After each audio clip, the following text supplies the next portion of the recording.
এদিকে কারফিউর মধ্যে সুপ্রিম কোর্টে কোটা পুনর্বহাল করে হাইকোর্টের রায়ের বিরুদ্ধে করা লিভ টু আপিলের শুনানি অনুষ্ঠিত হবে রোববার সকাল 10টায় ওই শুনানি হওয়ার কথা রয়েছে।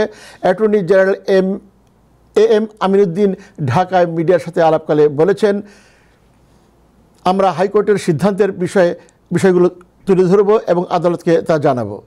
আমাদের সুপ্রিম কোর্ট সকাল 9টার থেকে বসে, কিন্তু যেহেতু সকাল 10টা পর্যন্ত কারফিউ থাকবে, তো 10টার পরে কোর্ট বসবে এবং আশা করছি 10টার পরে এটা শুনানি আরম্ভ হবে। কোটাপত্র বাতিল করে যে সরকার যে সার্কুলারটা দিয়েছিল, সেই সার্কুলারটা বাতিল করার হাইকোর্টের রায়টা সঠিক হয়নি, সেটাই আমরা কোর্টের কাছে আবেদন করব। আমি তো জানি না এটা আদালতে আমি কিভাবে প্রস্তাব দিব, আদালতের কাছে তো এটা দেওয়া যাবে না। আদালতের কাছে আমরা শুধুমাত্র এই মামলার রায়টা সঠিক কি বেঠিক আমরা দেখাবো, যে কি কি কারণে এই রায়টা সঠিক হয়নি, কি কি কারণে আইনের ব্যত্যয় ঘটেছে, সেটা আদালতের কাছে আমরা তুলে ধরবো।